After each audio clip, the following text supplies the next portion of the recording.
நம்ம ஊரில் ஒரு ஃபேமஸான பில்டிங் கட்டுற இன்ஜினியர் ஒருத்தர் இருக்காருன்னு வச்சுக்குவோம். அவர் ரொம்ப ஃபேமஸ் அப்படிங்கிறதுனால நிறைய கான்ட்ராக்ட்ஸ், நிறைய சைட்டோட கான்ட்ராக்ட்ஸ் அவருக்கே தான் கிடைக்கும். ஒரே டைமில் 10லேருந்து 15 சைட்ஸ் அவரே வச்சுருப்பார். இப்போ அவருக்கு ஒரு ப்ராப்ளம் என்ன ஃபேஸ் பண்ணுவார்? எல்லா சைட்டையும் அவர் ஒரே டைமில் விசிட் பண்ண முடியாது. அப்போ என்ன பண்ணுவார்னா, அவருக்கு ஒரு அசிஸ்டண்ட் வச்சுக்குவார். அந்த அசிஸ்டண்ட் கிட்ட மெசேஜ் பாஸ் பண்ணுவார். சைட்டில் இருக்க கொத்தனார்கிட்ட போய் கொடுங்க. கொத்தனார் அதை வாங்கி ரீட் பண்ணிவிட்டு என்ன மெசேஜ் வந்திருக்குன்னு படிச்சுட்டு அதுக்கப்புறம் செங்கலோ சிமெண்ட்டோ வச்சு அந்த கட்டடத்தை பில்டு பண்ணுவார். கரெக்டுங்களா? இதுதான் நடக்கும். நம்ம உடம்புலையும் இதே மாதிரி ஒரு ப்ராசஸ் நடக்குது. என்ன சொல்ல வரோம் அப்படின்னா, நம்ம உடம்புக்குள்ளார செல்ஸ் இருக்கு இல்லைங்களா? இந்த செல்ஸ்குள்ளார ஒரு மாஸ்டர் இன்ஜினியர், இது மாதிரி ஒரு ஃபேமஸான இன்ஜினியர் ஒருத்தர் இருக்கார். அவருக்கு நிறைய கான்ட்ராக்ட்ஸ் இருக்குது, நிறைய வேலை இருக்குது. அவர் தான் டிஎன்ஏ. சரிங்களா? அவரால் எல்லா வேலையும் செய்ய முடியாது அப்படின்ட்டு அவர் ஒரு மெசஞ்சரை உருவாக்குறார். சரிங்களா? அந்த மெசஞ்சர் பேர் mRNA.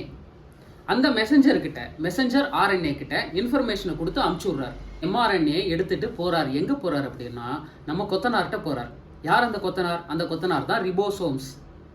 ரிபோசோம்ஸ் என்ன பண்ணும் அப்படின்னா, அந்த மெசேஜை வாங்கி படிச்சுட்டு, ஓ இப்படி தான் கட்டணுமா அப்படின்ட்டு இந்த செங்கல் சிமெண்ட் வச்சு கட்டுவாங்கல்ல, அது மாதிரி அமினோ ஆசிட்ஸை வச்சு புரோட்டீன்ஸை கட்டும்.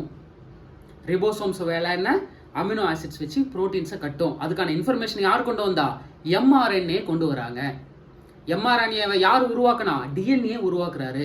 இந்த டிஎன்ஏ mRNAவை உருவாக்குற அந்த ப்ராசஸ்க்கு பேர் டிரான்ஸ்கிரிப்ஷன் அப்படின்னு நம்ம சொல்லுவோம். அந்த mRNA கொண்டு வந்த மெசேஜை ரீட் பண்ணிட்டு ரிபோசோம்ஸ் வேலையை ஆரம்பிக்குது இல்லைங்களா? அந்த ப்ராசஸ்க்கு பேர் டிரான்ஸ்லேஷன் அப்படின்னு நம்ம சொல்லுவோம். இதில் நமக்கு ரிபோசோம்ஸ் என்ன வேலை பண்ணுதுன்னு தெரியுது, mRNA என்ன வேலை பண்ணுதுன்னு தெரியுது. இந்த mRNAவை வச்சு தான் கோவிட்-19 டைமில் ஃபைசர் அப்படின்னு சொல்லி வேக்சின்ஸ் உருவாக்குனாங்க. mRNA வேக்சின்ஸ் அப்படின்னு சொல்லுவாங்க. இப்போ மறுபடியும் கோவிட் நிறையா பரவிட்டு இருக்கிறதுனால mRNA அப்படின்னா என்னன்னு தெரிஞ்சுக்குவோம்.